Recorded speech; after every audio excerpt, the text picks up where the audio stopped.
Welcome to a new edition of the Neon Jazz interview series with Philadelphia-based jazz pianist, composer, and educator Micah Graves. We talked to him at length about his 2022 CD, Not for the Ordinary Pawns. This album was fueled by a 6-month stint in Amsterdam as an exchange student, and after he returned home, he was passionate about composing music. This 24-year-old musician has had some quality training, and the world is looking bright for him. Enjoy the story. Thank you for taking a minute out for Neon Jazz. I appreciate it. Not a problem, sir. It's a pleasure to talk with you. Pleasure's all mine, man. You know, the one thing about this album is that it just immediately has a punch to it. I really have enjoyed it. It's a powerful record, so I'm happy to talk to you about it. And I guess we should start there with the album and COVID and the possibility of live music and just having music out during this time. What does this release mean to you? That's a great question. I think one thing that this release means to me, I think you stated before, you know, we had a year, maybe a year and a half hiatus where we couldn't really play live music.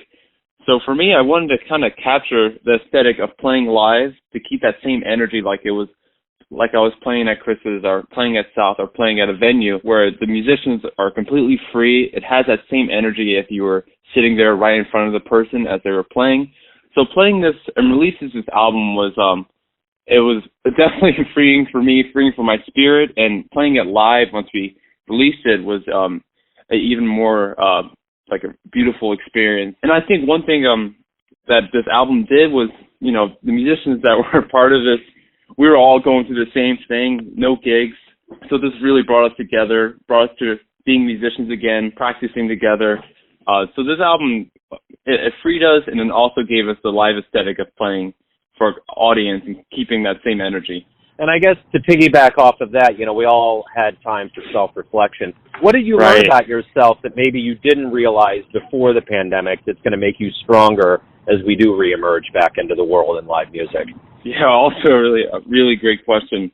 I think a few things I learned about myself is given space and time, I could be quite productive. Before that, I felt myself like I was running around a lot playing, and I didn't have much time to really just sit and write and finish an idea. So in a strange way, COVID was it was good for me this first few months because those ideas that I never finished, I was able to really just sit down to spend time all day writing and finishing this music. So I realized I'm more so a contemplator and thinker. I don't need very much entertainment to keep me going. I just need a piano in front of me to kind of draw my inspiration from. So it just kind of drew me to love music a little more during this time. So let's go back. Actually, before we depart right now and go back to the beginnings, your roots, what do you hope the listener gets from this album? I know the way it affected me, but what are you hoping the listener gets from this experience? I wrote it in a time of my life when I was in Amsterdam and I was looking for hope. It was a period where I was trying to find myself, find my spirit, find my renewal. So I wrote it, and it's supposed to be uplifting. It's supposed to make you want to run, make you want to jump, make you feel inspired. One of the title tracks is called Spirit, which is kind of the mantra of this album, just having your spirit relive through this music, through your life. So I want audience to feel energy. I want them to feel euphoria. It is an instrumental album, but I want this to somewhat hit on a spiritual side as well, that, you know, whatever you're going through or however life may be hitting you, like your spirit will never be diminished because this music, we always have music to get us through. So are you originally from Philadelphia? Yes, I've been here, 24 years now. Okay, cool. So talk to me a little bit about your roots and, you know, kind of your childhood and how jazz and music became your life. So I grew, like you said, I grew up in Philadelphia, and I started playing piano around the age of 13. I took classical lessons from my neighbors for about the first 3 years of my life, and I never really got into jazz. I was homeschooled, and I had a lot of time for myself, and it was around the age of 16, my dad took me to see my first jazz concert, and it was Jeff Wilbur Fusion down in New Jersey with Eric Marienthal, Jimmy Haslett, Will Kennedy, and Jeff playing piano. And I just remember seeing that and not understanding anything that was going on, but just knowing how it made me feel. I didn't understand anything musically about it. It just made me feel good, and people were screaming, and he was standing up and he was soloing. That energy and that euphoria that I saw I didn't have that at the time. So when I got back, I bought all his records. I bought his same keyboard. I got his transcription book, and I got practice in. So I really just modeled my playing after him at a young age. Even when my tops I didn't know the technicality of what he was doing. I just wanted to keep that energy that I saw that night. And kind of to piggyback off of that, being in Philly, as you know, there's a lot of great musicians here. Musicians such as Orrin Evans, Emmanuel Wilkins, you say Farah Ali, Sumi Tanuka. The list goes on. McCoy Tyner's from here, John Coltrane.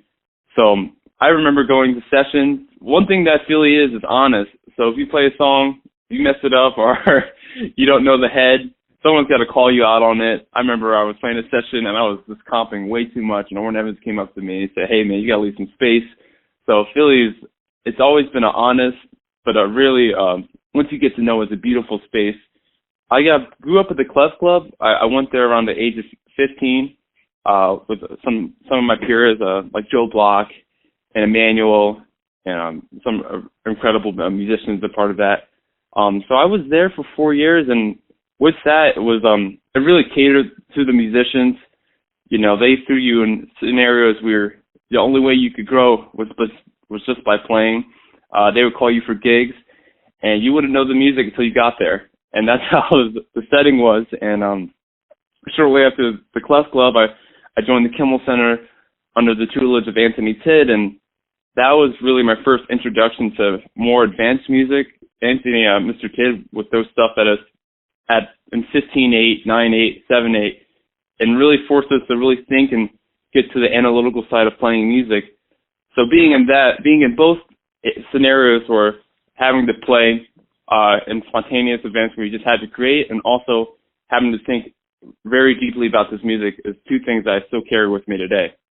So you had mentioned Amsterdam and, a 6-month stint that kind of fueled the idea of this album. Talk to me a little bit about that time there and, what the jazz scene's like and how you kind of grew it during that time. Yeah, so I went there my junior year during the fall, and I was supposed to do, it's funny, Temple gave us this whole thing about how you're supposed to do some study about the place and do some research on it, and I just did none of it during the summer. I was playing, and I remember the day before I left, I had 4 gigs, and then I caught a plane, and then I landed in Amsterdam, and the first day I got there, I was like, oh my goodness, what is this place? It was so renewing, and I tried walking to the school from my area, Palmstraat, and I remember being lost, and I didn't look at the map. I just kept on walking for 2 hours, and that's why I wrote the title, one of the songs, Lost in Time in Central Square. But one thing that Europe and Amsterdam offered me was a sense of space. And one thing I recognized there was the writers and the amount of people that wrote in different styles. The Kimmel Center, it was odd meters, but I never really saw it put in practice with other musicians. So the first few sessions I went there, I saw a lot of original music, a lot of stuff that was stretching the boundaries of what you could do. My roommate Horeem was a writer as well, so we would sit together and write. And unlike at Temple, I took a lot of Denet courses, which took a lot of my time. When I was there, it was strictly all composition and arrangement.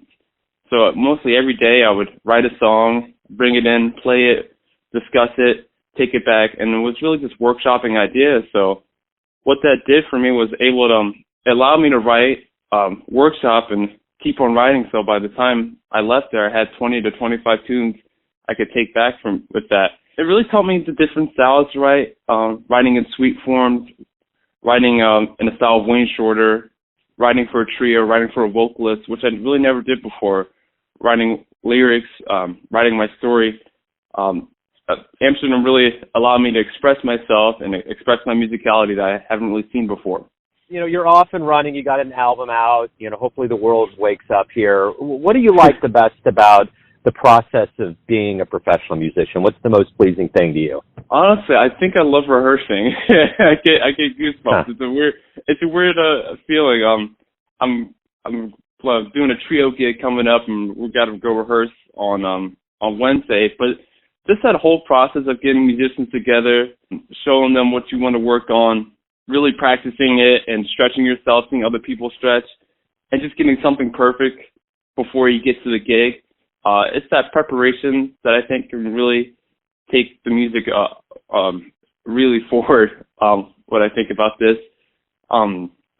Yeah, I think rehearsing and just getting to know the people with it, I think there's this notion that some gigs you just see somebody and you just play and then that's the gig, but I think what makes the music special or makes the album special is if people have personal relationships with everybody. They can relate to how they play, they can really understand them, and that's one thing I think I really grew from this last year was being able to know each musician, writing for each musician, writing bass parts for the bass player, knowing what his style is.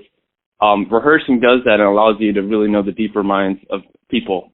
In the world of jazz right now, hopefully when things open up and there's more live jazz, is there anybody that you really want to see live in the world of modern jazz that you haven't seen yet? That's a great question. There's another Micah in New York, Micah Thomas. He plays with Emmanuel, and I just absolutely love his style.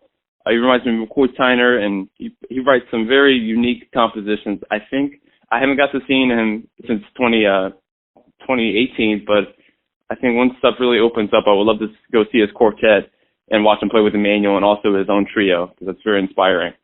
So why do you love jazz? That's also a really great question. Jazz, as you know, it's I think it's just very ingrained in the Black American experience. You could look back to slavery. You had the shout houses, you had the blues, then you had the 1920s with the Great Migration. This music has always been, at its core, a force for liberation, freedom, expression. So when I play this music, there's the technical side of it, but when I play it, I feel free. I feel like I'm, honoring my ancestors by kind of capturing that same essence they heard when they started playing it.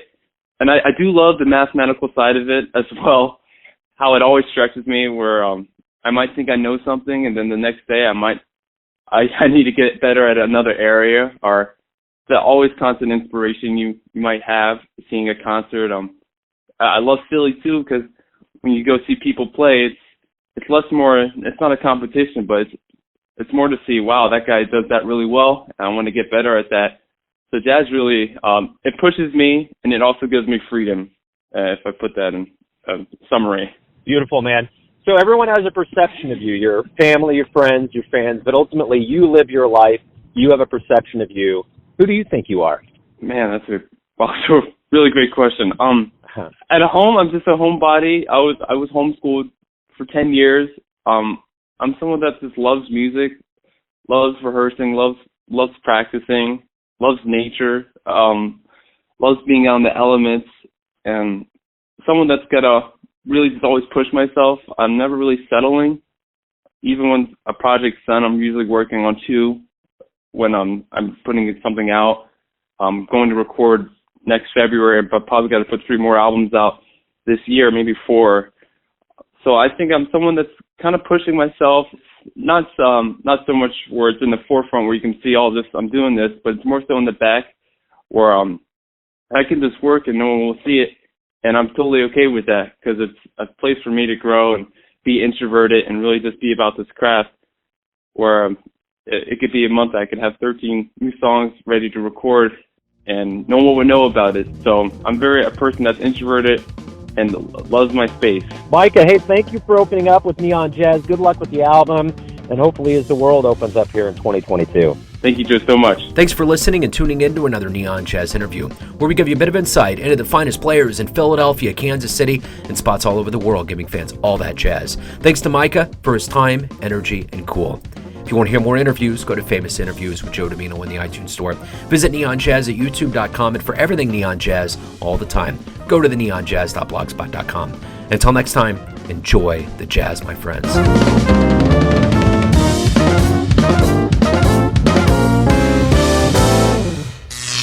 Neon Jazz.